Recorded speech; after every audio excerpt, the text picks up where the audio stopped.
What's up, guys? Welcome to the show. I'm on the road right now, so we're not doing any shout-outs this week, but I'll catch up on it next week. If you guys want to comment, you can go on my YouTube, which is, you're already here if you're listening to this or watching this, but leave a comment on the YouTube for this podcast, or go on Apple Podcasts and leave a 5-star review. I will very quickly tell you guys, I got to keep my voice down because I'm at home. I've got 5 shows coming up, 3 in October, the Comedy Chateau, Flappers Comedy Club, and Friendship Buddies. 3 great shows. You can find all tickets to that on my website, erichellwig.com. And then in December, I am headlining the Cellar Door on December 17th. You can't get tickets to that yet because they're not available, but you can RSVP on my Bands in Town, which is on my website, erichellwig.com. So do that. And if you haven't yet, leave me one of those comments on YouTube or on Apple Podcasts with a 5-star review. Thanks so much. I hope I didn't wake anybody up in the house. Let's start the show. Girl, we're about to go somewhere odd now. Times to rise and elevation starts to drop down. Our little secret, don't kiss and tell, you're so bad. I'll probably see you in hell. Welcome to hell, baby. This is Podcast Hell. How you doing, man? I'm good. That microphone's so far away. Oh, yeah. Yeah, you gotta keep pump, it up. Keep it pump up. it up right here. Yeah. Yeah, we're having a good talk.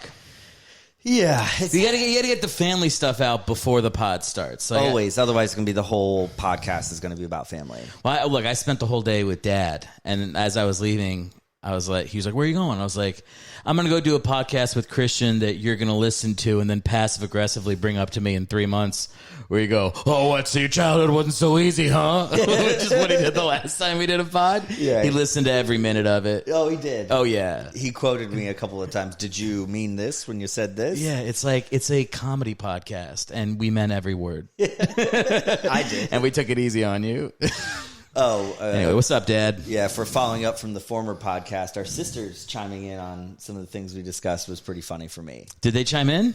Yeah, I remember we found out a couple of things about yeah. the They did movies. chime. They did chime a little bit. Starship Troopers. Are we allowed to talk about that? Probably not. Yeah, I mean, we already did. Can we say what's happening Maybe. this week? Oh. Can we say that? Absolutely. Someone's having a baby. Yes. And it could be us. It's 2023. You don't know. So somebody's having a baby in the family. Yeah. That's exciting. Baby sister's having a baby. Baby sister, the baby's having a baby. Yeah. It's a little crazy. Have you cried? I have not. I cried. That is going to make her very happy to know that. I cried eating Mexican food at Plaza Azteca with Mom on Saturday. Okay. When mom was like getting emotional talking You about had it. landed. You were hungry. You know, I was the hungry. airline, Yeah, I was stressful. walking into Plaza Azteca, which is an old college memory. Right. And I was just like, I don't know, I was in the mood for a little teary enchilada. Where action. is this? Plaza Azteca is in Leesburg. Interesting. Oh, okay. Gotcha. I know exactly what. Yeah. I didn't realize that. So this is like, this chain used to be in Newport News. It was like a shitty little restaurant across the street from my dorm. And I think it like blew up into a more popular thing because now they're like all over the place. I think it's big in Virginia. Like I think so. You don't see them across the river here in Maryland. No. But I definitely remember them from seeing you, visiting you guys. Of course, didn't attend the university, but You did not attend the university. No, I did not. Is that, I'll just knock this off. That's all right. It's going to kill if I cut a clip and the thing is gone, but then it's there later on, people will know that the clips aren't chronological. Oh, well. I don't give a shit. Yeah, you did not go to CNU. Did you want to go to CNU or no? Yes, I did. Did you apply? I did. You didn't get in? I did not get in. Is this fun? Yeah. You have a good time? So Thanks for coming on. 3 out of 4. 3 out of 4. So Shepherd was the one.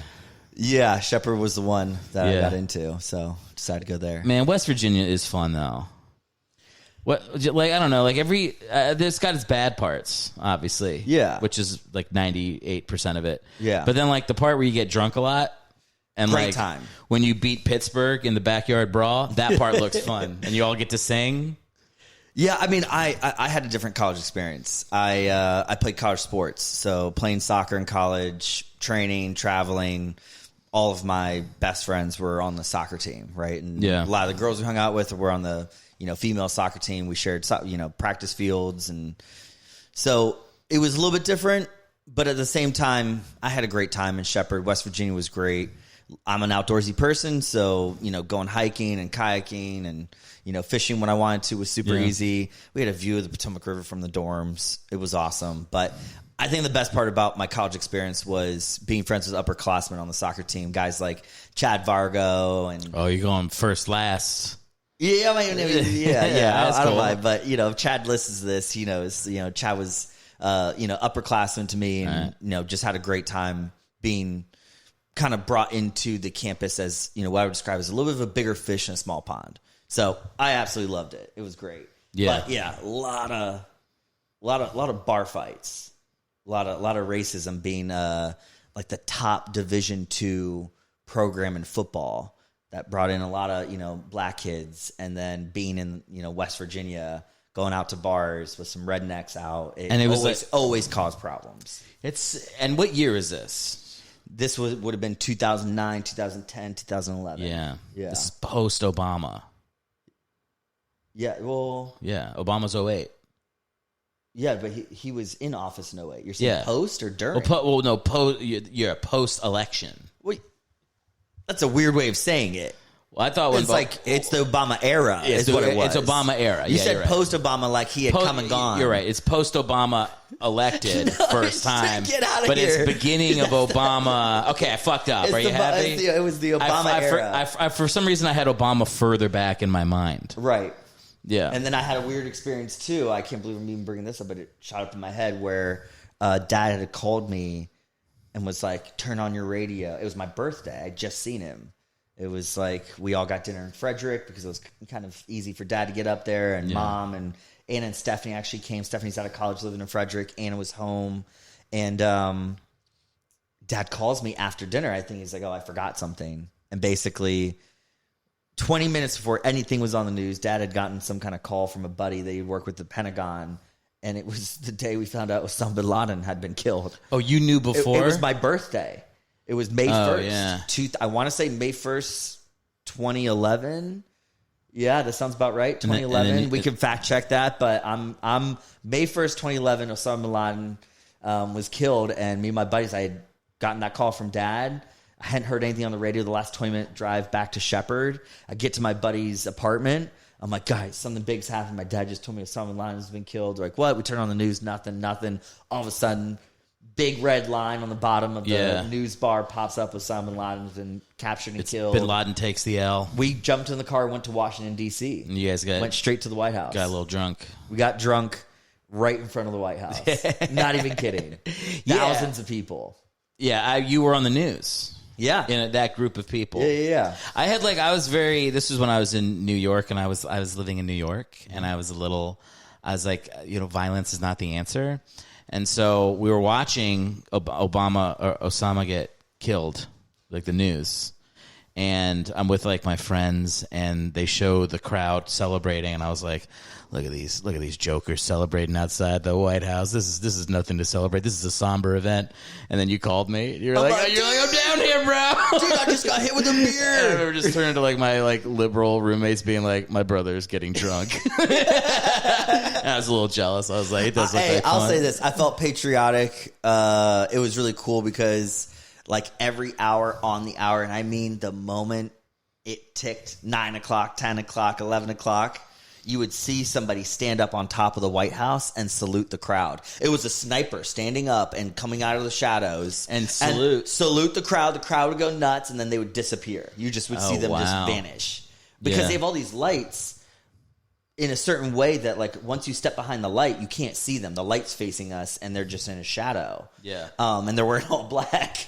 But there's snipers on the White House. Those dudes, like, especially when there's thousands of people out in front of the fence. What do you think? I mean, I'm always like, how there's probably snipers up there 24 hours a day for sure. Like just living on that. Like if you could just transport yourself to the roof of the White House, there'd be like a dude with a cot, there'd be a guy jerking off, and there'd be a guy with a gun just keeping eyes on the lawn. Like they're always there. They're always hanging. Anybody that's been in DC knows that the motorcade, routes that they have, there's snipers on those routes everywhere, just hanging. Yeah, well, they know where the president's gonna be going and when he's gonna be going, so they relocate themselves from spot to spot. They have building codes. The buildings can only be a certain height for those reasons.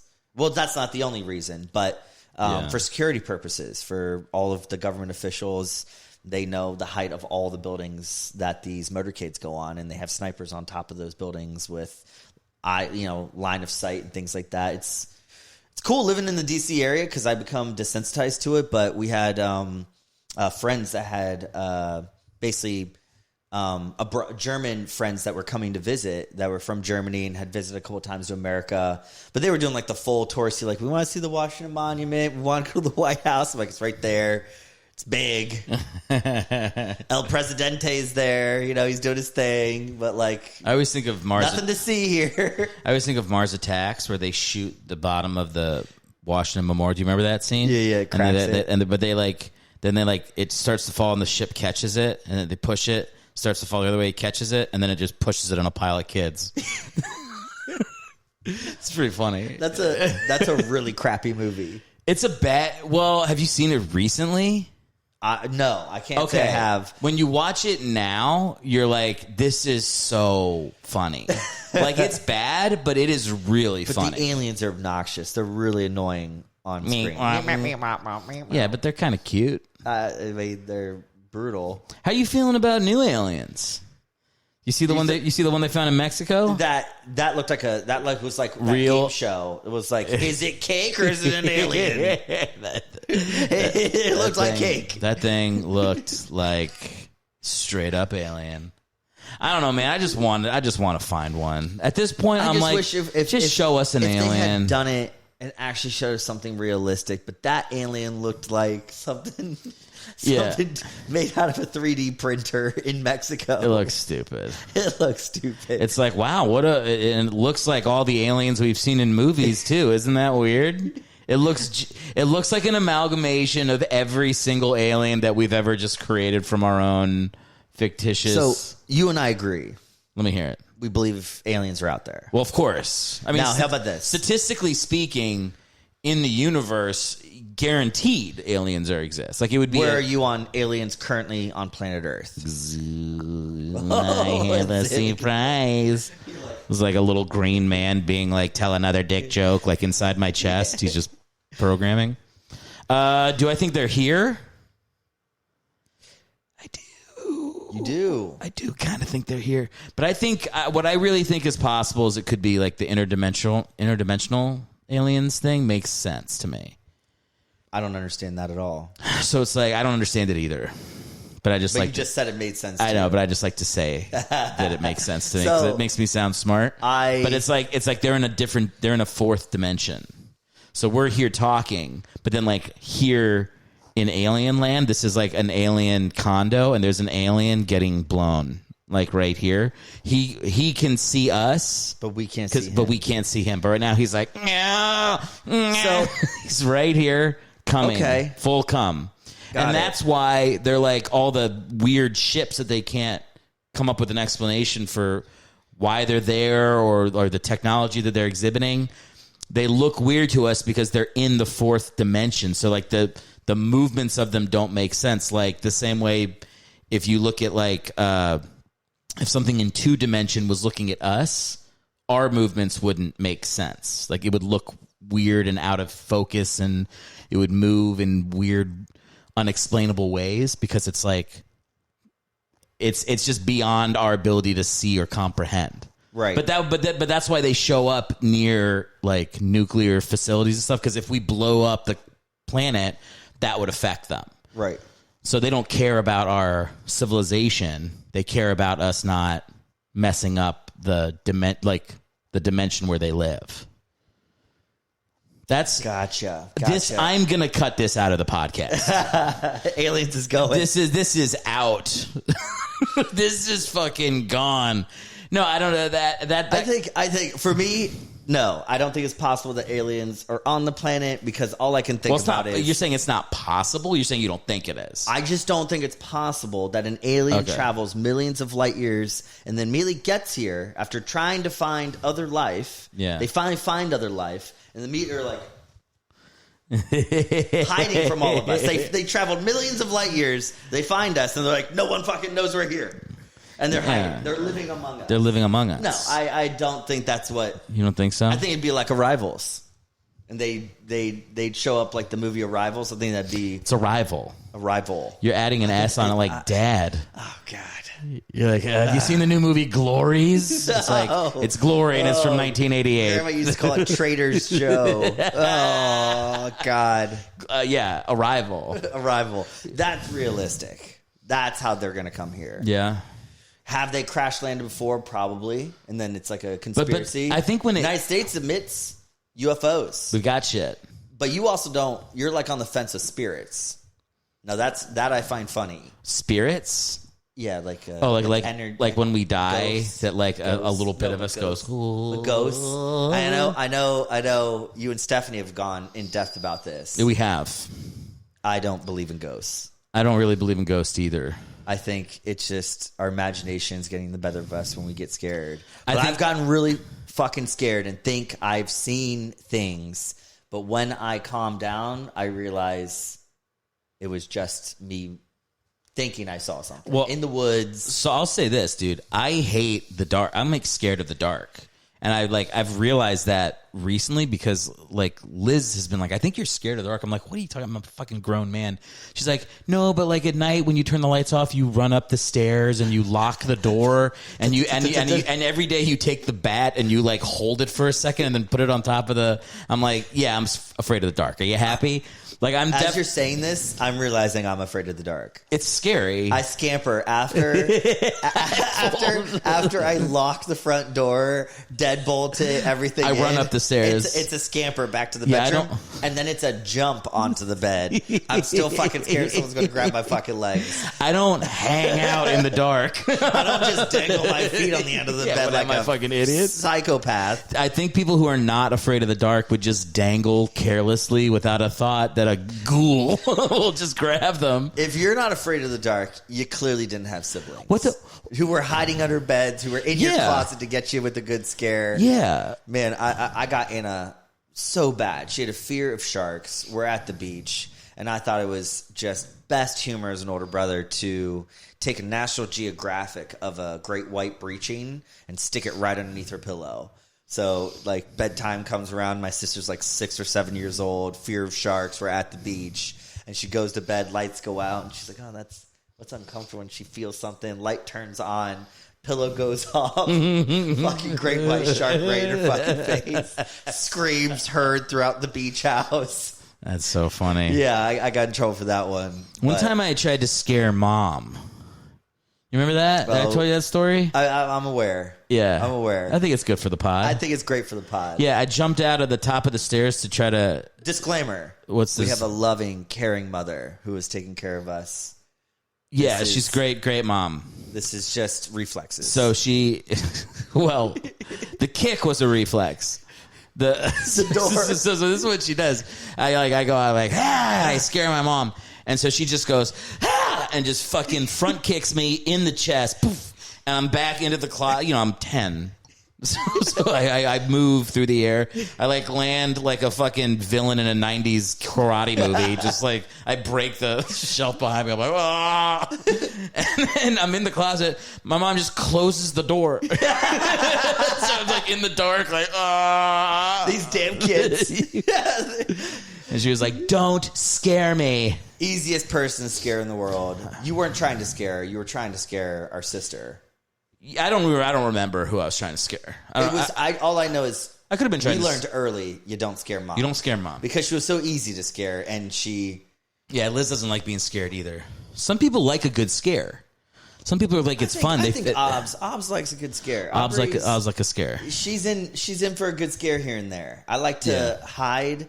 This isn't common, but I've shown her my my Nerf gun. I don't like to say gun, but blaster, because it's a kid's toy, with Remy and stuff. I don't, anyways, but I'll just hide, and she'll know that I'm in the house, and she's got to try to find me. And what's best is if you just leave another Nerf blaster on the floor, so she walks in, you leave one Nerf dart in it. So she's got one, but I've got a full chamber.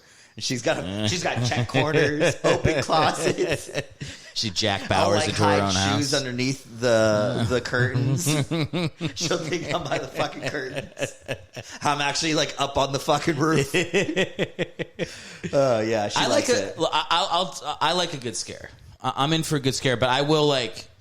My reaction is like I get right to about to attack, and then I start laughing.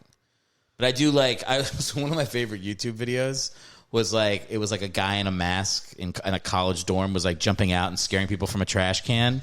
Oh. Did you ever see that one? Oh, I've seen that one. He does it to like 4 white kids, and he does it to the black kid, and he just fucking knocks him out, and he collapses into the trash can. It's like that is the truth. If you scare enough people, you're gonna get someone who's like, I don't like being scared, and I'll fuck you up. Well, it's like that graph. You know, the graph where it's like you fuck around, find out. Well, you fuck around too much, you're going to find out. You find out. Yeah. Yeah, I think that's pretty true with what happened to you with Mom. Yeah, I found out. Fucked around a little too hard, trying to scare people in the house, front kick karate Kid style, and then the door closing, though. That was not good natured. No. That was... She knew who you Child were. Protective Services needs to hear about that door closing. She just sees her son like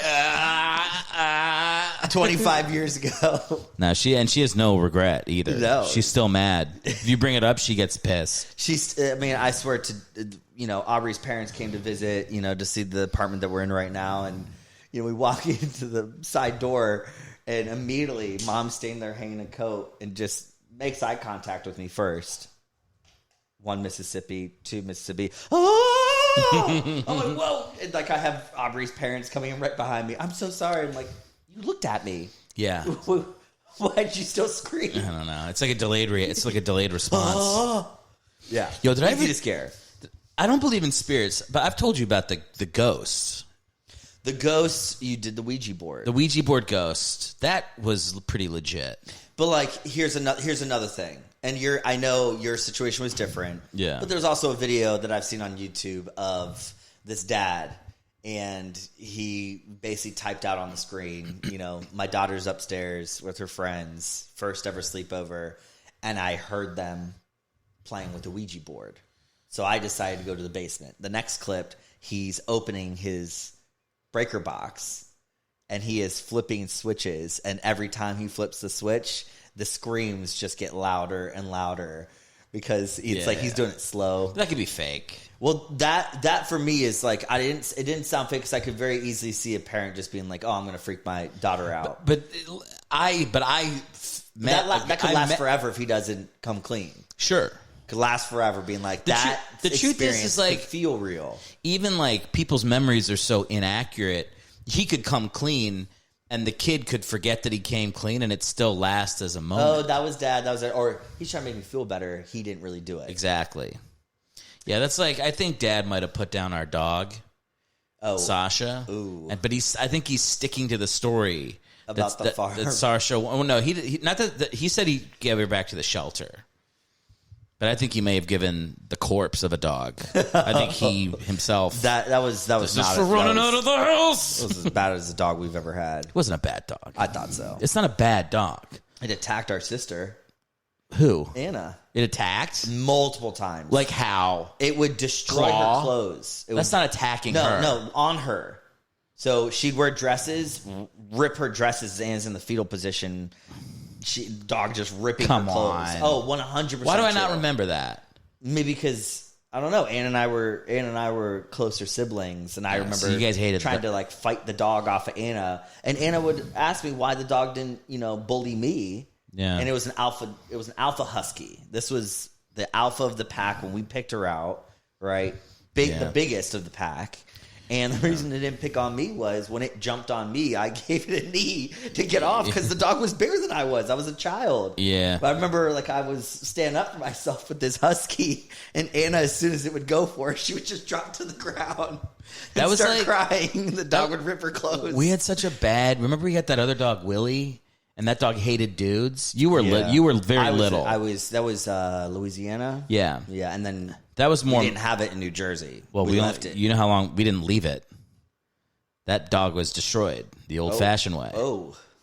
You remember what happened? Not really. How old were you in Louisiana? The British boy. Yeah. Yeah, that's what it was. You can't. Dogs can't bite little babies on the face. Yeah. When you do that, you get to take the dog. You get to Old Yeller. But then we had some amazing dogs, especially the 2 labs here. Yeah. Sam and Jake. Jake, I think, purest of all souls. Don't change the subject off the dog killing. We killed that dog, Willie. I don't really remember Willie, and I was like, we're going down a path of dead dogs, and I remember the good in the dogs we've had. Yeah, The dogs here were great. The dogs here were the best. And now everybody's got dogs. Most of our family has dogs. I'm the only one without a dog. That's true. You guys gonna get a dog? You have a cat. We have a cat. Are you more of a cat guy, or No, you a cat man or a dog man? Absolutely not. Do I love our cat? 100%. But I'm a dog guy. Always have been. Love dogs. Nothing wrong with cat people. Aubrey's a cat person, but I'm a dog guy. You think you can convince Aubrey to get a dog? She wants a dog right now. Oh, great. Yeah, I'm trying to time that for when we decide to get a house, and we're moving into a tiny little apartment we're in right now, and I don't know. I'd rather have some room to grow. I feel like a dog in here would be a little tough. Yeah, but we're excited moving in here. Yeah, we're excited. It's a good spot. She's gonna have to deal with the Poolsville culture. Oh, should I cut that out? Why? Just saying specific town I live in. If you say the specific town, throngs of podcast Hell fans will come and try to have sex Hell with fans, come for me. Good luck. No, please don't. Hellwig heads. Hell But, heads. No, we're excited to move back into town. Yeah, I like it here. And you're doing that in like November. Yes. Like Now 2 months. I'm giving the exact date on November 1st. Technically, yeah. On old, I'm not going to say the address. I was Yeah. going to literally, let's see how far I can. I don't want to beep stuff out. But going to Europe first, having a good time, hanging out with Dad. We're doing, England with him, and then, France on our own. Wait, Dad's going. Yeah, and Uncle Rich. So this is where Dad's going to go to like Normandy. Different trip. We are going to have dinner with Uncle Rich and Christopher, David, and Beverly, the military guys, and all of his NATO friends, and peers. We're going to be having dinner at the House of Lords, I believe, an attachment of Parliament. I'm pretty excited.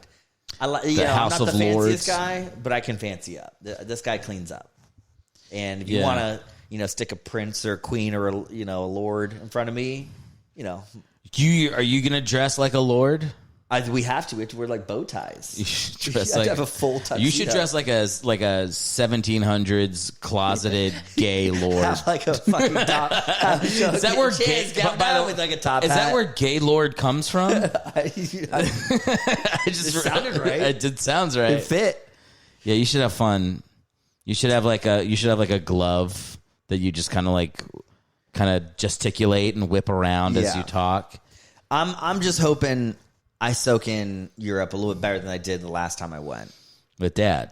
The last time I went was with Dad, and I was like 8th grade, and it was like just being a ridiculous teenage kid. Yeah. Dad was like the only male parent on the chaperoning trip. And I remember it was just like one day after another, me just breaking absolutely every rule and embarrassing Dad. We're on the tour bus. Dad walks to the back. He describes as peeling an onion back, and what's in the center of the onion is Christian teaching everybody how to light a flamethrower with an axe can and a lighter. Because in France, you can buy lighters and you don't have to be 18. Yeah, you can smoke cigarettes anytime you want. We bought a lighter, first gas station we could get to, being in 8th grade, and I was showing everybody how to make a flamethrower on the bus, lighting stuff on fire. Yeah. That's fun. I was like, the bus gives you a real permission to be, I was bad on the bus a couple years. I think your worst years would have been New Jersey. I was bad on the bus. In New Jersey. Well, it was just 1 year. It was the 1 year I was in public school and I had to take the bus. And I was, we had, anything specific you want to share? Nah. I kind of feel bad about it. I feel like I just tortured that poor lady. But I think poor bus driver. Did you have beef with her for any particular reason? No, just she's ugly and I hated her. No, I don't remember. I honestly don't even remember. I can't even picture her in my head. I can't picture her either. I just remember not liking her, thinking she was mean, and being like this. You know, I had different identities when I was a kid. You know, like I was in a new school all the time. So like some school years I was like cool guy. Some years I was a dork and everything in between. But like that was that one year where I was like, that was the year I misbehaved. I had like one misbehaving year. Yeah. And it was that 5th grade public school, New Jersey. And then that was my memory was I was in kindergarten, you're 5th grade. I'm now going to the same school as you. And at one point I saw you hands up, just full on fist fighting like 3 dudes. Eric versus 3 dudes. I think you had enough of the bullshit, and Eric was taught, all right, here it is. Well, was that the Catholic school? No, this was not the Catholic school. Okay. But they put the kindergartners in a different little rec area with like a fence that's 2 feet high, and I can't get out. But I remember looking through the fence, and I can see you on the blacktop. Fisticuffs. Let's go. No, dude, that was 6th grade. That was when we were at St. James. I remember that. I trust me. I remember that because I was young. It was also the only year we ever went to the same school. You would remember. I was in kindergarten. Yeah. No, I got in a ton of fights in 6th grade. Yeah, that was not cool, Eric. I was getting bullied, and I would have to. Hey, in your younger brother's eyes, I had to fight my way out. Yeah, but in your younger brother's eyes, that was cool, Eric. Probably, yeah, I can see that. Because from my perspective, I could see you standing up for yourself. Yeah, you probably couldn't see me getting wailed on by 3 No, I did not. The whole crowd comes in like, he's winning somewhere underneath there. And like a nun being like, do you want to go home? I'm like, yes. Like, I did not win. But no, that was a year that I had to kind of, it's like Major Payne where he's like, I had no other alternative but to blast my way out. No, I just had to like I just had to be ready to go that year. We brought up, I've asked Aubrey this question multiple times just to check in to make sure it hasn't changed. You know, has she ever punched anybody in the face? And every time, no. Have you ever been punched in the face? No. And it shocks me. You know, can you go a whole life without ever being punched in the face? Different for ladies. I don't think ladies get punched in the face that often unless there's a real problem. Or they're a UFC fighter. But like if you're just like a normal lady and you're taking 4 knucks to the chin, we got to talk. Who's throwing those knucks? I mean, I'd be shocked if Jess Brown told us or Jess Belcher told us, no, I've never been punched in the face. You don't think she's been punched in the face. I guarantee she's punched more faces. She's punched faces. She's punched faces. Yeah. Yeah, so she's had some faces getting punched. I don't know if either of our sisters have been punched. I have a feeling they have. You think so? I would almost guarantee it came from the 2 men sitting on this couch. I never punched anyone. You're saying never in a scuffle they got hit. Oh, well, that's not the same. I know, but I'm talking an intense punch. It's still getting hit in the face. Well, then, if that case, yes. The elbows. I mean, Anna was constantly hurt. No, do we have malicious intent to always hit them? No, we're of course. WWEing. You know, of course not. I've never coming off the top turnbuckle. I've never punched Stephanie in the face, but I've given her no fewer than 5,000 full-on choke slams and last rides, which are very dangerous. Giving her the last ride. You last rided me through Grandma and Grandpa's bed. I remember that. Right, mattress, box spring, and we can agree. Supports. And we can agree beyond the fear of getting hit by Grandma in her broom.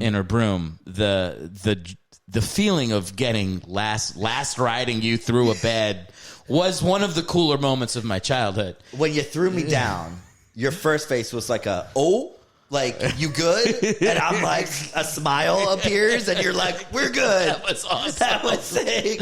Like, the whole fucking arena, falling to the ground. We did it to Mom's couch, the green couch. You and Michael did it to Beth and Gerard's bushes. That never recovered. That wasn't a wrestling move. That was a football tackle. It was just aggression. I tackled Michael into a bush. It was touch football that turned into tackle football. Yeah, Michael was an athlete and he was beating me, and I didn't like that. So I put him in his place. I put him in his place. You had one great shot that ended the game. Yeah. 20 years later, sock 'em boppers. I was going to say, sock 'em boppers, same thing. He was beating me and fighting. So then, we got the bell for the ding done, and he put his hands down, and I just pretended like I didn't hear it and clocked him. And then he smashed his head into the TV, and we had to stop. And I was like, hey, we'll call it a draw. Hey, what a cool tradition to do Cousin Paloozas. Cousin Paloozas were awesome. Maybe there'll be another one. Well, the Cousin Paloozas started out to be when a cousin turns 21. Yeah. Everyone goes and visits them at their college or where they're living, and we celebrate their 21st birthday. Yeah. And I think some of the legendary ones that I didn't participate in because I wasn't 21 at the time, but I knew about was Stephanie's, which was the Sock and Boppers. Was that Steffa's? That was Steffa's. That was Steffa's. So the Sock and Boppers one, lots of stories came out of that. Yeah. Then you guys had one with Renee. The JMU one. The JMU one, everyone said was a great one. Yeah. And I thought Anna's, where we got everyone on a Kaleva bus and we went downtown DC. Great. Yeah, that was a great one because everyone was there. Jojo showed up. Ashley Michael made it. Yeah. You know, Drew was you're really there. dropping every name. Oh. You're going first and last you just names. Bleep me out. Beep, beep, beep, beep. You're just going for it. But that was great. That was a really good one. But yeah, I think that was the best one. That was the best one because that one was everybody was included in Anna's because she was the last. Do you remember that we had a cousin throw up on a camp bus? Jojo. Yeah. You're throwing the names it was out him. Now. It was him. He fucking threw up, but like a silent throw. We had a bus driver that sounded like our other cousin. That was very weird. That had a whiny voice. That were like, say Michael with a whiny voice. Michael. And it sounded exactly like Ashley. Was Ashley there? They met us because they were living in Arlington. Okay, yeah. I think we were trying to tell them, like, the bus driver sounds just like you. We'll go get her. I feel like we crashed at her place that night. Some people did. Maybe I did. Okay, you probably did. Some of us went back here because we didn't have beds, but because she had that crazy dog Zach. I don't remember that was there. Yeah, no longer with us. Oh, Zach. R.I.P. Zach. R.I.P. But that's a dog. That's why we're breezing right past it. It's the worst when people name their dogs human names. You don't like that? I'm kidding. My Our dog dogs' names were Sam and Jake. Yeah, and Gordon. What do we want to? Me and Liz want to name our dog like. I can't remember what name. I feel like I could only stick to like American Gladiator names. That would Laser, Taser. We'll give you another one. Ice. Ice would be a fun name for a dog. Ice is cool. Did you watch the Gladiators doc on Netflix? I haven't seen it. Is it any good? If you had to guess how the gladiators were treated and how they felt about it, and what their overall impression was of being gladiators, what would you guess? I'm going to assume they were used and abused. Yes. I'm going to assume they enjoyed it in the beginning. Okay. And then they were fucked up for life and didn't enjoy it now during the documentary. You got it. Yeah, and by the way, that's sounds a lot like professional athletes. It's every fucking documentary ever. Is like I watched the one, there's a really good one on the fucking, what's the festival? 99, Woodstock 99. Mm-hmm. You heard of that? Oh yeah, of course. Okay, so it's insane. There's no water. People are getting raped and killed and stuff, and not good. Right. And it gets to the third day, and it's like interviewing all the people that were like working and stuff like that. And they talk about how towards the end they started lighting fires, and at one point, Red Hot Chili Peppers were singing. They were covering "Let Me Stand Next to Your Fire" while they're lighting towers ablaze. And you can see you can see videos of this. Like the bands are playing and they're lighting full 5-story things on fire in the crowd and dancing around it. And all the people that are getting interviewed are going like, it was crazy, it was scary, and they're just trying to say everything other than it was the greatest night of my life. I loved it so much. Like, they're all so happy remembering it, but they have to pretend like it was this terrible thing. It's so funny to me that they can't just be like, yeah, that was sick. They were like, it was really fucked up. Super dangerous. Shouldn't have been doing that. Coolest thing I ever did in my life. Time. And they're like, we don't know who was lighting the fire. Like, if they had zoom in cameras, it would be everybody getting interviewed. Like, instead they're like, I was trying to tell him to stop. Yeah, shut up. I knew it was dangerous. People were at risk. Yeah, at one point, they got mad at Limp Bizkit for coming out. I was feeling like my inner bro come out watching it because they're like Fred Durst comes out and he's like, fucking break stuff, and they start breaking stuff and it gets really chaotic, and then they're like, Limp Bizkit made it worse. And I was watching it being like, yo, you invite Limp Bizkit to a fucking festival? That's what happens, bro. I was like pacing around my house watching it like, I want to go to a fucking Limp Bizkit concert now. You're like 13, 14 at this time. No, I was watching this like a month ago. Oh. No, I'm still like pretty, it still looked really fun. I believe that. Yeah. Yeah. No, but like in 99, I was 14. Okay. So I remember watching it on MTV News and them just being like, this has gone so wrong. This is terrible. And thinking this looks really fun. Yeah. Yeah. I think I knew I was going to be into that kind of music at that point. Have you ever found yourself in one of those situations? Like at a concert? Obviously not Woodstock. No, but I'm just saying one of those like, oh, it's gotten out of hand, but this is fun. Oh, yeah. Yeah. Oh, yeah. I mean, there was a couple like mosh pits. Like I went to this one festival that had like a System of a Down playing, and there was like people were just like full on like just throwing haymakers in the pit and like trying to knock people out. You can always tell like some people are like not being cool, and that was really, really fun. Just being in that aggression. Yeah, because then because then I felt like I'd be a good guy because I'd see somebody like punch someone. And then I'd be like, oh, that's a bad guy. So then I would like just come up behind him and knock him over and like roll on top of him. And like, it was just like, you kind of like, that was my way of like trying to like help the situation. It was like, oh, I'll just knock that guy down. Yeah. From behind. Yeah. That was fun. Yeah. I'm trying to think of other like crazy, like mayhem, chaos things. I don't know, 9/11. But I was just in my classroom. So I just watched it. I got 9/11 just came up. I watched a documentary. It still gets me like 100%. I'm sure it gets a lot of people, but watching people. No. It was more of it was a documentary called The Red Bandana, and it was a athlete turned I want to say like investment banker working in one of the towers.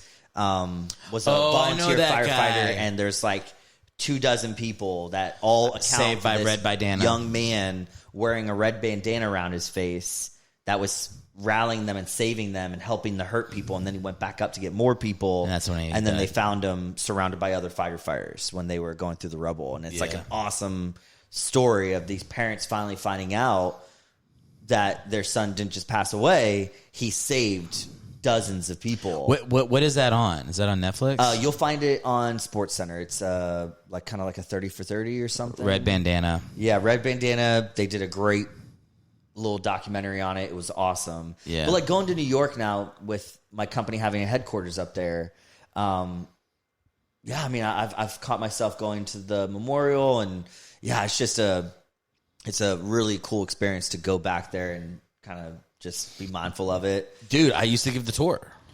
Yeah. Oh, yeah. I did the 9/11 tour. And then we had kind of an interesting relationship with it as far as that was the first time our parents had dinner together since separating, getting divorced. Yeah, it was 9/11. Was 9/11. Because they thought Dad was finito. We didn't know if he was in the Pentagon or not on that day. Yeah, and then but the other thing was like in D.C. you couldn't get a hold. This is where the podcast gets fun. So we thought Dad was dead. We kind of did for like a good half of the afternoon. We did think he was dead on September 11th, but then he wasn't. And then we all went to dinner, family dinner, for the first time since our parents separated. Yeah. And I was like, 9/11, the day my parents might get back together. But then, after that, it got bad. Yeah, that didn't happen. No, it went right back to shitty. But for one night, Dad was alive and everybody was happy. I always wanted to bring that story up to Dad when we were eating there like 2 weeks ago. At Anita's? We were at Anita's, and I was like, I love this place. It reminds me of like 9/11 in the good, like our family's back together. We were scared. 9/11, the good 9/11. The good moment, like the reunion. The nice moment. Yeah. And I was like, it might not have been the nice moment for him. I don't know. But I remember that is the most vivid memory of that day for me is that dinner. Right. And like how much fun we had at dinner. Man, I'm like hitting 9/11 on my birthday, with the Osama bin Laden's been killed. I'm sorry I took the podcast this direction. I don't know why it's on the mind. 9/11 on the brain. We got 15 minutes left, so if you want to bring 9/11 up one more time before we end. I'm good on the 9/11. It just the date. It just came up. I almost got in a fight over 9/11. Stop. Yeah. How? Got in a 9/11 fight. Because there was I was talking to this guy after a comedy show, and we were joking around, and he asked me about the tours, and I told the story about how I got on the tour, and it's kind of a fucked up story, and he had joined the army because of 9/11, and he was wanted to fight me, and I was like, well, I'm not gonna fight you because I'm 35 and I don't know you, and your wife is right here, but I just got up and walked away. But he was it got really uncomfortable. The story is that I'm not going to tell the funny version of the story because it is a little funny, but I kind of want to hear the funny one though. Well, you'll see where the funny is. Okay, So going so heavy into 9/11 on this episode. So another 9/11 killer story. So I have to do they needed somebody to do a 9/11 tour. You had to have a personal connection to 9/11. And we had Dad in the Pentagon. Right. So we're like, okay, I can do it. And to train at this company, I had to follow somebody else around for 2 hours and watch them give the 9/11 tour. So I'm watching this guy, and we get to the memorial, and he tells this really fucking sad story about this woman that was trapped and had to make the decision to jump, and then before she jumped, she held her skirt, and she was a lady till the end, and just this really these insanely vivid, sad details, and I'm listening to it oh my God, I don't want to fucking do this. And then he sends everybody on a break to go walk around the memorial for 15 minutes, and then comes up to me. He's like, so what do you think? Is this a tour you want to do? And I was like, no, man. That story was emotionally manipulative, and I just feel kind of gross. Sorry, no offense. I get it. You're just doing your job, but I can't do that. And he goes, well, they signed up for a 9/11 tour. So every person on this tour wants details on it. It's not people we've captured. They paid to come here and hear what happened. Right. And he's like, some of the people on this tour are so young, this is probably the first time they've really heard somebody go in depth about 9/11. There would be kids on the tour sometime. Yeah. So it's this is the experience they're paying for. And I went, okay, I still probably don't really want to do it. And he goes, also, I make about $400 in tips every time I do this. And I was cut to me a week later, telling an even more descriptive version of the same story. My story, she's singing the Star Spangled Banner on the way down. You had a price. My story, dude, my price, I was broke in New York and couldn't afford my rent. I did a 9/11 tour 3 times a week for a year. Oh man. And I fucking, but the truth is they did want that. People would cry and get emotional, and I would tell the thing about how there was a big thing at the memorial where do they put the hijackers' names on there or not? I went into the most emotional details of it, and then a lot of the people when I was on the tour would go straight to the museum right there, and they would go down and they'd start doing the whole. They just made it a 9/11 day. Yeah, I got fucking sick tips on that. Way more than doing shitty Little Italy. Little Italy, I'm this is where Joey Gatto got shot. I was just showing them. I can't blame you, but the lowest I went was bartending for tips. That was where I found out you made a lot of money bartending. I was I'm in. I was broke. Yeah. I couldn't imagine. The 9/11 3 times a week. Well, I feel exhausted from talking about 9/11 just here today. I talked a lot of 9/11 back in the day. Oh, but I would balance it out. We had a 9/11 tour. We had a Statue of Liberty tour. I had a Little Italy tour. Statue of Liberty. There was a Chinatown tour. But I would go on the Statue of Liberty tour. I would just point to where 9/11 was and talk about 9/11. I would just not even talk about it. Anyway, here's the statue. So this lady had to jump. Just go right back. No, dude, it was fucking intense. And one time, I think I had a friend that I was hanging out with, and he was like, I kind of want to do the 9/11 tour. I was like, are you sure? And then we went, and then afterwards he like left halfway through. He's like, I don't want to fucking hear this anymore. Like, it's rough. Yeah. Obviously. Yeah. It's insane. Yeah. And they also, the tour company that I was working with was very unscrupulous. Like, they weren't, like, they ended up, the guy got sued, and I think he's in jail now because he was like for tax stuff. Oh, okay. So it wasn't like a legit company, but they did not care what you said on tour. Like, I thought it was important to like get the facts right about stuff, but there were tour guides that would literally just make shit up. Oh. Not just about 9/11, but about any of the tours. They would just like point to stuff, make up fake restaurants, make up fake guys. They thought it was funny. Oh. And I was, and they're just tricking people. Well, just because it's like you're just nodding along like you think this is real. It's like if I go to Italy and someone's giving, because there's a lot of like foreigners who come on tour. Like, if I go to Italy and someone's showing me like a famous thing in Italy, I can't even think of an example of something in Italy, the Colosseum. And they're like, 50,000 Roman centurions were beheaded here at 45 AD. My head going, I go, you're kidding me. I would repeat that fact to people. I'm not going to fucking fact check them. This was also, I feel like this was before people were really into Googling on their phones. It's long enough in the past. Yeah, you're right. You're right. So I think I could kind of get away with. But again, this would have been 15 years ago. No, it was like 10 years ago. So I guess people could have Wikipedia. Been in LA for 5 years. And then this was like in the middle of my New York. This was about 10 years ago. Okay, that's about fair. 10 years ago. About a decade, yeah. It was, I honestly, the reason I couldn't do it now would be my feet. I got plantar fasciitis. I broke a bone in my foot on tour one time. Dude, I also got hit by a car. Let's talk about that. I got hit by a car in Chinatown doing the tour.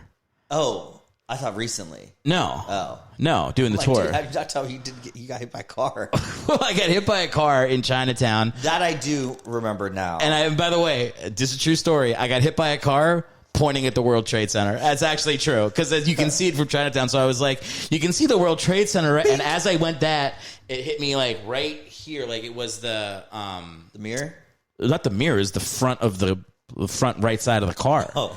So it was like the car was just driving too close to the thing.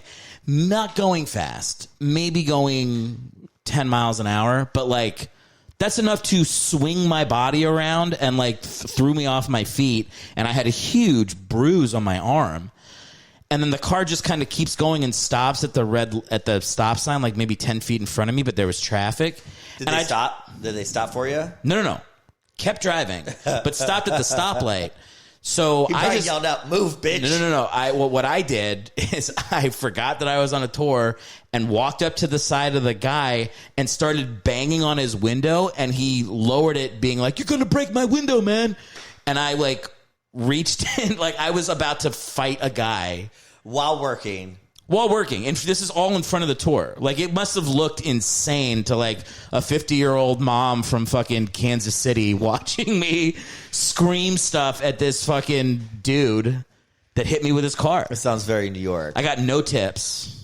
I got no tips on that tour. And then the funny thing is, from that job, I had like an audition, and then I had to go teach, and then I had to do some other thing.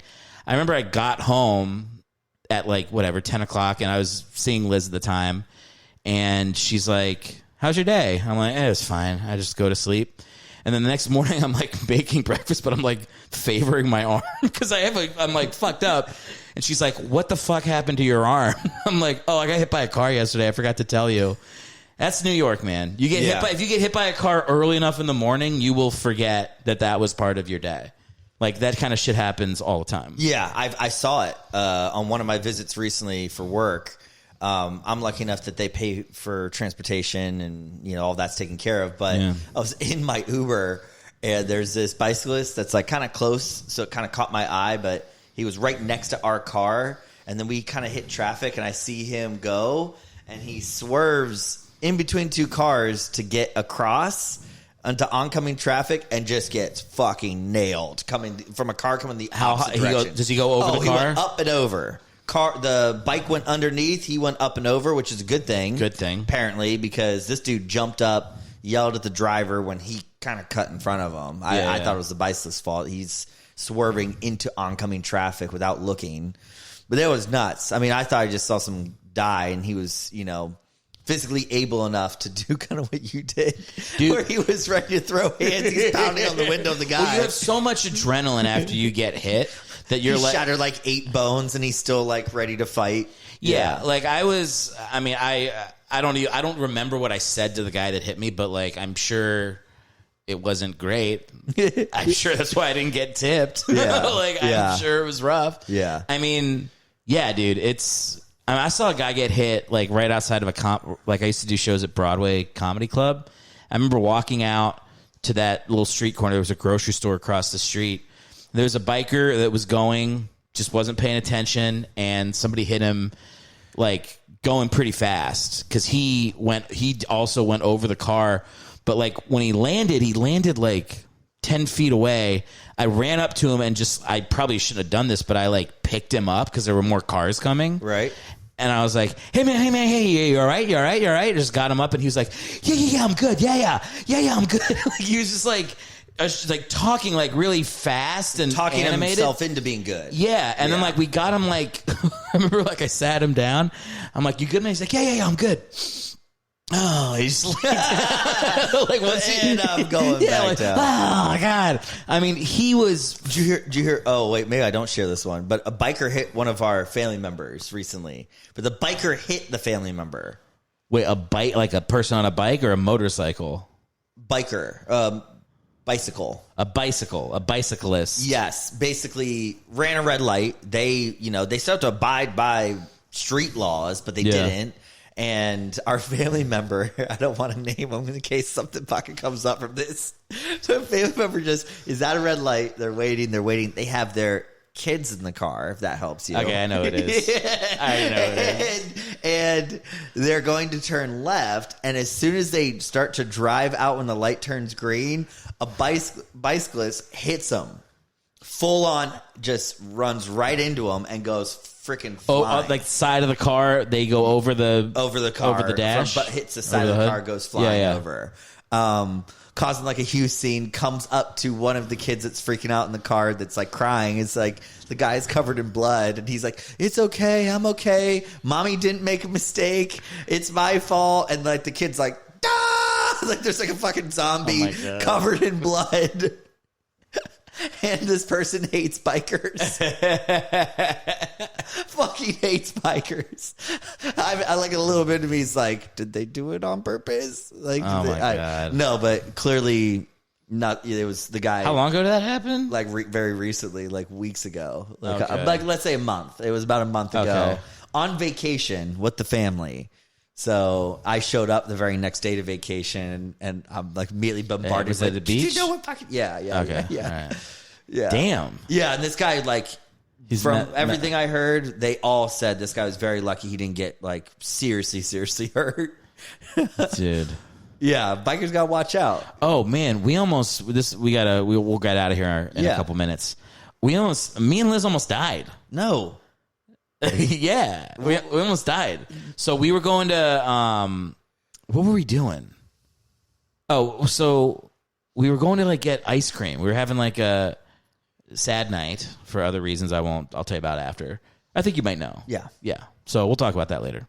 This is the most depressing podcast I've ever done. This has not been fun. Brothers on a couch. Yeah. So we went out to get ice cream. We're already having a sad night, and I check. Like have you been to my house in LA? Of course. Okay. We had Thanksgiving. Like when you're coming out of the cul-de-sac and like you can on Victory you can turn left or right. Mm-hmm. We're turning right, and I look out and I see a car, but it's like all the way by like the light, which is I don't know, 40 yards away. 40 yards away. I'm like, okay, pull out right, and about 3 seconds later, a car going 90 miles an hour goes right around us. And then goes full speed through a red light and almost like nails a fucking van. Ooh. And it's like right where like the McDonald's and the movie theater is, right there on Victory and Coldwater. And we're just like, me and Liz pull up to the light slowly, like holy not talking, shit. like, whoa, that guy literally we would have been dead in a moment. Yeah. Like he was going so fucking fast. And the reason I didn't even realize, because he was so far away, like when I just eyeballed it, I'm like, oh, that guy's nowhere near us. He fucking caught up in 3 seconds, and like he swerved into oncoming traffic to avoid us. Yeah. Like he could have gone right and stayed. He went left into traffic and then through a red light. And that whole watching like too much Tokyo Drift, dude, in one of those. So like we got home, we like, there's like an app Liz knows about. I was like, let's look to see if somebody got fucking killed. Like I bet that guy might be in an accident. Didn't see anything. Well, we did see something, but it was from like an hour later, and it was like it wouldn't have made sense time wise that it was him. So it was probably somebody else. But it was like a Saturday night, so it's probably just a drunk guy. Yeah. But like, glad you guys are all right. Some people are just like ready to go. Yeah. I mean, you're doing that. You're ready to go. Yeah, that's ridiculous. And I've had a couple of those recently where just bad drivers in this area have almost completely destroyed me. Like riding motorcycles or even in my car. Yeah. But I've full on had my foot on a car while I was in my lane. They came over and I got pushed. I'm in the fast lane. I'm getting pushed into that concrete barrier. Yeah. Because they're coming over. They don't see me. And I put my foot on the car to kick it to let them know I'm fucking here. Yeah, that was the scariest it was. I'm going about 70 miles an hour on the highway. And you're kicking a car. And I've got a concrete barrier to my left, and I've got my foot off the motorcycle on the car. Oh, my God. As I'm riding. And, of course, I kick, and then they swerve. As soon as they look in the mirror, they see me like, move, fucker. Yeah, like fucking Jean-Claude Van Damme. Yeah. So, do you still ride motorcycles after that? I think that might scare me away. No, I mean, Jim took a crash, broke some ribs recently. Jim took an L. He took an L, but he's back up on his bikes. He's already riding again. Ribs are doing good. His shoulder still clicks. It clicks every time he moves. I don't think I got it in me, man. I think once I have that first. I remember there's that line from Forgetting Sarah Marshall where Paul Rudd's like, hey, man, if you get attacked by a shark tomorrow, would you quit surfing? And he's like, probably. Yeah. I would definitely not surf again. That's a great Paul Rudd character. All-time Paul Rudd character. We're speaking of Paul Rudd, I'm getting Aubrey through all the Marvel movies, and she's loving them. And Paul Rudd, he's Ant-Man. He's Ant-Man, and he's hilarious. And she's like, oh, I love Paul Rudd. I didn't know he... She's like, wait, Chris Hemsworth in these movies? Wait, Chris Evans is in these movies? Paul Rudd? Like, Natalie Portman? It's like, yeah, I didn't even realize the star-studded cast that are in these movies. Brie Larson, you just keep going. But we've been getting through it, and it's like for me, it's like going back in time. Because I saw these 15, 20 years ago. I haven't really seen one since the Endgame? Endgame. Yeah. For me, Endgame was my Endgame. Well, that's fair. I was like, I think I'm done. Because it really is kind of the end of a lot of those characters, but I highly recommend, I think it's on Disney Plus. Disney Plus, watch Guardians of the Galaxy 3. It's all about Rocket, the raccoon. Probably not going to watch it. It's good. You can tell me what happens. It's sad. You're not going to ruin it. Well, it's about how ruin it for the pod. Ruin it for the pod. No, don't ruin it for the pod. Tell me afterwards. It's sad and it's great, and I just thought it was an awesome way to kind of wrap up that series. Was to show us how cute the cute little baby raccoon was in his tormented life. I'm not gonna watch it. Come on, man. I'm not gonna watch it, man. I'm trying to focus on more. Like, I'm trying to get into indie movies now. I watch like Run Lola Run. Or like Oppenheimer an indie movie? Sense and Sensibility. I don't even know really what an indie movie is. Is Oppenheimer an indie movie? No, indie movies are like independent movies. But what does that mean? It means they're terrible. It means they're terrible movies. Independent means they're independently funded. Yeah. So there's no big studio. Or not even. I think like it also means like it could also just mean like it's a low budget movie. Okay, got it. So it'd be like, like. I don't know, like, what's that movie with John Krasinski and Maya Rudolph? And they're like, she's pregnant and they just drive around in his car a bunch. It's called like From Nowhere to Somewhere. Like those kind of movies. And it's like they're cute and romantic and, you know, the guy and the girl wear a beanie and sometimes you can't tell who's a guy and who's a chick. Those types of movies. Okay. Like Yeah. they're just Not my vibe. The guys are very feminine and understanding and make me feel like a brute. Yeah, those types of I'm going to movies. stick to like the clickbait, Netflix, HBO, Disney Plus, everything that they broadcast onto my feed. Those movies I want to see Tom Cruise drive a motorcycle off a cliff, and I don't yeah. I don't care how many people he had to hurt in his dungeon in the month leading up to build up the courage to do it. I just want to see. You know how you're like, I don't want to support this person because they do bad things, and then I find myself being like, but Mission Impossible movies are fucking awesome. Yeah, that's like so we did go to the movie theater, and I paid to see Mission Impossible. That's like an old Bill Maher joke where he talks about like how messed up Michael Jackson is, but he's like, but you know, seriously, how many dead kids is Beat It worth?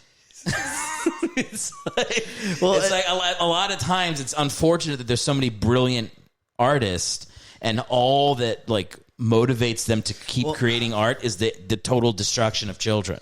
I mean, it sucks. They suck. It's not cool.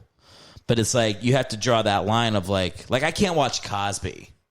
No, I can't watch Cosby. Wasn't good in the first place. I also agree, but made easier by the fact that I wasn't a Cosby fan.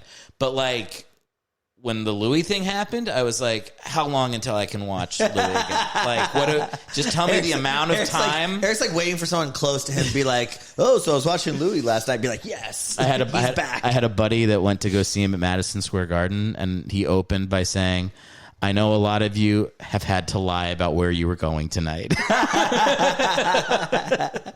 That's a great opener. Such a good opener. Just man. say, hey, icebreaker, elephant in the room, right off the bat. You gotta address it. That's awesome. That's kind of my style too. Anytime there's an elephant in the room, you just gotta nip it in the Find a way to make it. Find a way to make it funny. I did that after we almost died in the car. You did? Yeah, I was like, hey. A couple inches there, I would have been blinking my punchlines for the next 50 years. And Liz laughed. And then I was like, after she left, I just went back to look and went, oh my God. And then I had to contemplate how close we were to death. Yeah. It was, dude, the car rocked. You ever do, like when somebody passes, someone passes you so fast and your car does this? I mean, your car's also the size of like a Fig Newton, so... No, not the new one. We got a new one. Oh, I didn't know that. We got that the stupid...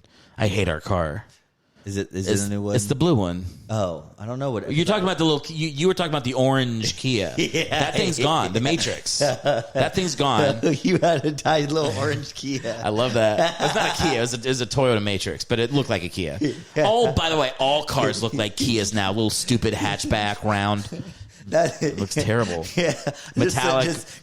I don't know why I was envisioning you driving a Fig Newton. That's why I called it a Fig Newton because it's orange. Okay, yeah, because I forgot that we had a very. It was like that. It was like kind of like this color. Yeah, well, it was a color that if you would walk out of a. It's funny. I noticed it at the Best Buy outside of your house when I was driving it. Where it's like I walked out, or is it a Best Buy that's right across from you? What is this? That's a Home Depot. Home Depot and a Best Buy. Actually, then it was a Best Buy. I can't remember what I was buying there, but I walked equipment. It was probably podcast equipment. That's exactly what it was. So I remember walking out and we had them. I parked the Matrix. I was like, where the fuck did I park them? Oh, there it is. Anytime you can view the parking lot, it sticks out like like it's the only car that color. Yeah, that color does not exist. And me and Liz kind of had a rule that we didn't stick to with the new car, but we were like, let's always get the weirdest colored car because we both have ADHD and forget where we park all the time. But if it's gross, then we'll find it immediately. Right. Yeah. I want a Kelly green car. I know that's very dad-like of me. Don't do that. I'm gonna get a custom paint. Stick to regular colors, man. Custom paint job. Just Kelly green. Come on, it's not gonna be fun. A Jeep. Black, white, dark blue. Kelly green. You could go green. You know. What about a Kelly green Jeep? No. Come on. Get a black Jeep. Tell me, I had a black Jeep. That was a cool Jeep. It was cool. You know what? That was the coolest ride you've ever had. But you know what would have made it cooler? If it was able to turn left. If it was Kelly, yeah, it didn't. I heard somebody, and I actually added you into this story, where a coworker of mine was telling me about his favorite car he ever had was a Jeep Grand Cherokee, And the only issue he ever had was at the end of its life, it would turn off when he turned right. Yeah. And I said, my brother's You know what it is? Did he ever figure it Cherokee out? Turned left. No, he said he got rid of the car. So you know what it is? It's the gas gauge. So like when your gas gets too low and you cut, it was like the way the car was made, it would like tilt and then it wouldn't register that there was gas, or like the gas wouldn't get to the engine. So you had to keep it above half tank of gas at all times. Otherwise, you couldn't turn a direction. It would be like, shut off. It was like something about the way that they had set up the engine that like when you turn the car, it bent the engine in a way where like the gas nozzle turned and it couldn't reach the gas. That's fucked up. That's just fucked up. Okay, do you know how many car rides? Because I used to give you guys rides home from school. That car probably had 300,000 miles on it. Didn't have 3. It was approaching 200. It was probably given to you at 100,000 miles. It was given to me well over 100. It had 200 by the time it was gone. But do you know? So many car rides ended with Anna and Stephanie in the back car screaming as I tried to get over on a highway before without just stopping mid highway. Yeah, it was terrible. And I remember planning to go all the way down to college, 2.5 hours away, no being like, left-hand turns. how can I do it with only making a right-hand turn? It's like the roads were simpler back then. Once you got on the highway, it was pretty easy. Right. But like to get out of Vienna it was a lot of just circling like right-hand circles in parking lots. Didn't make it this time. Well, I would think like, I think I can go that way. But never thinking to like take it to a mechanic and ask them. Well, first off, money was not on the table to go to a mechanic. No, absolutely not. We were fending for ourselves back then. Yeah, that's very true. Yeah. That's very true. I got the shittiest cars. You thought yours was bad. Mine were worse.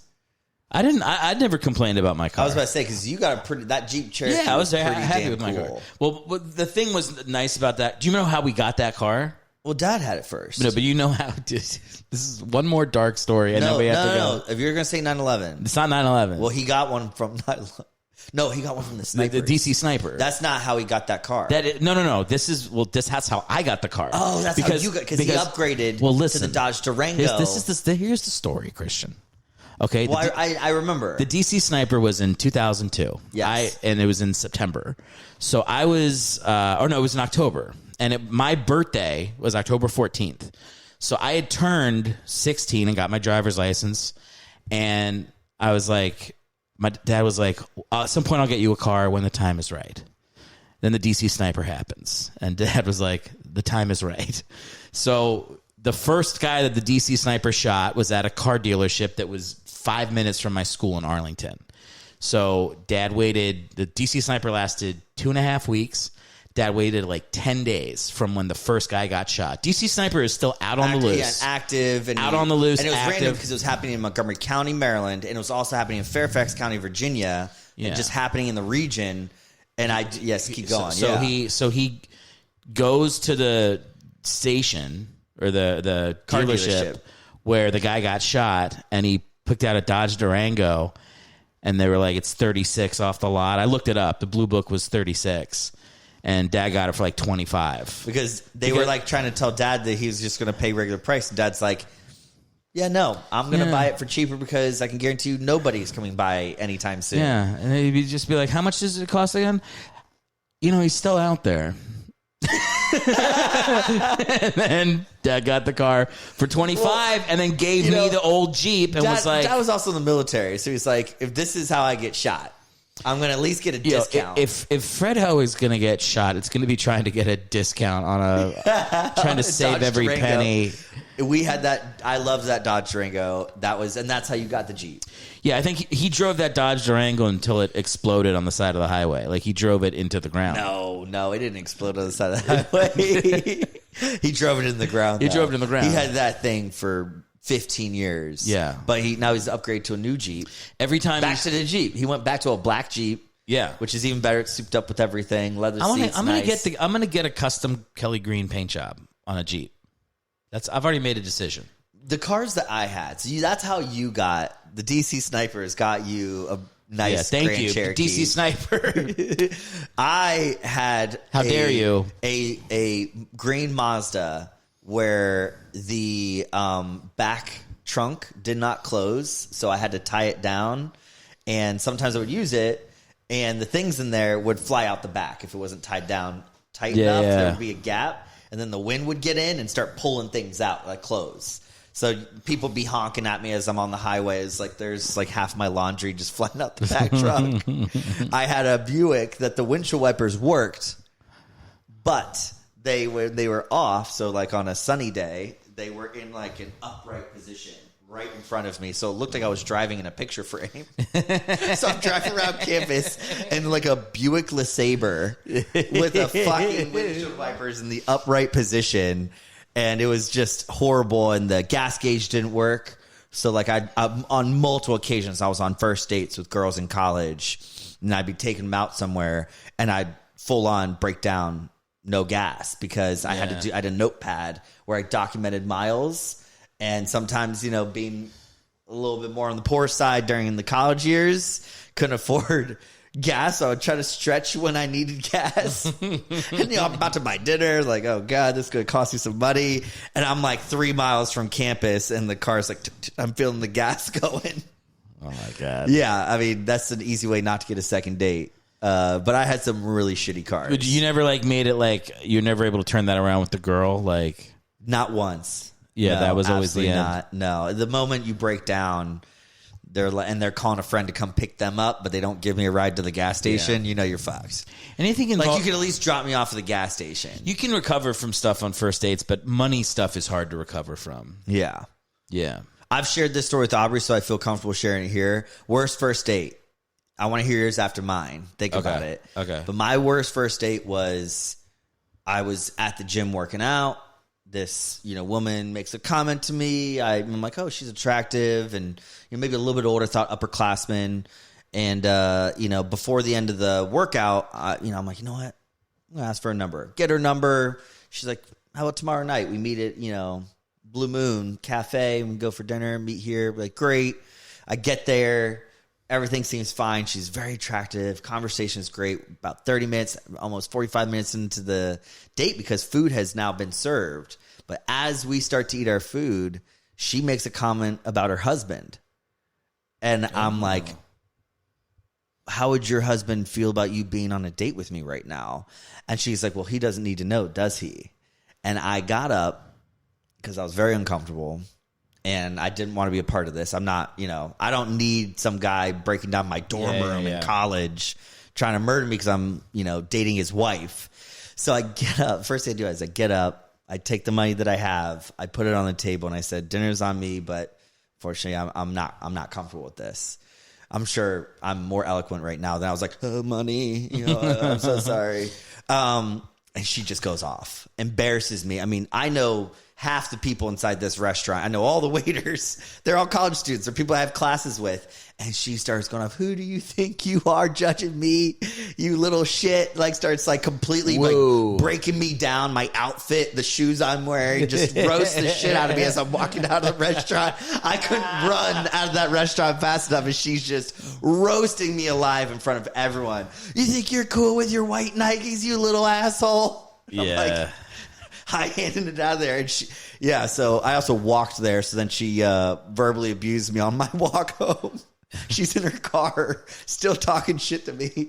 Worst first date I've ever had. I went back to my dorm, and all my guys were feeling like I got lucky quick. And got back, and I'm like, because I'm smiling, because I'm like, oh, I got a story. I got a story. But they were like, oh, Christian like hooked up and just like immediately came back. Like, what's up? How'd it go, man? I'm like, she's married, and she made fun of me in front of Jessica from biology and absolutely everybody I know. Just completely roasted me. Yeah. Worst first date ever. Yeah. I had a bad one. Do you remember Italy in New York, that like Italian place? Yeah. So like we went there, and I thought like I didn't need a reservation, but I did. So like there was nowhere, we couldn't eat anywhere because it was like dinner time.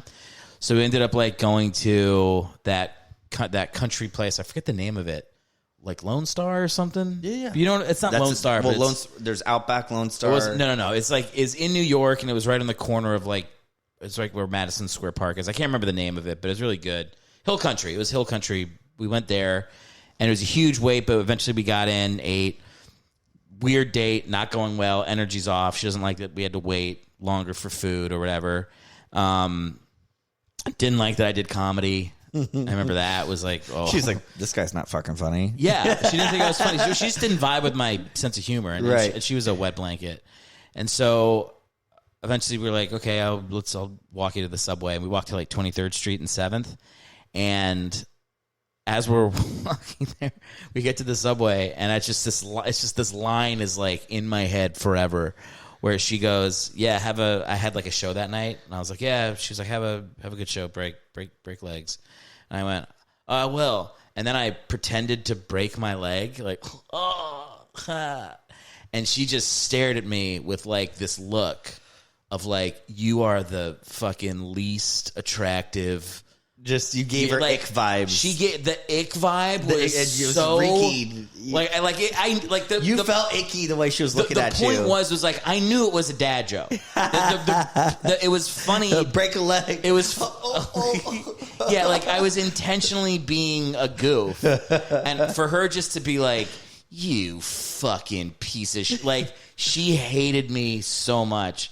And I just went like, goodbye. I remember saying goodbye and then walking back to the pit and then bombing my show because I was in like the worst. I was in the worst mood after. That was the worst date I ever had. That's not horrible. That's bad. It was just like, I don't think I'm describing like the look she gave me was like, not only will I not have sex with you, I hope no one has. I hope you don't get laid for 6 months as penalty for that line. That was her vibe. Yeah, mine led to me dropping out of college and never going back to that town ever again to avoid her. Just kidding. Just kidding. A little serious. Yeah, Dad's watching. Serious. Dad's watching. Dropping out of college was not kidding. But I did never go back to that restaurant. Look at this shit. We went out an hour 20. Oh, well, we can cut this. some of it. There's nothing to cut. Everything stays. Let's go. Good. All right, bro. Thanks for doing the show. Should people follow you on Instagram, or do you not want that? No, follow me on Instagram. Where? Really, really easy. Tell them where. It's Christian Hellwig. Yeah. Very similar to Erick Hellwig. So if you follow my main man Eric here, follow me as well. I'll be liking all of his posts. Awesome. I hope to do your podcast again next time in LA.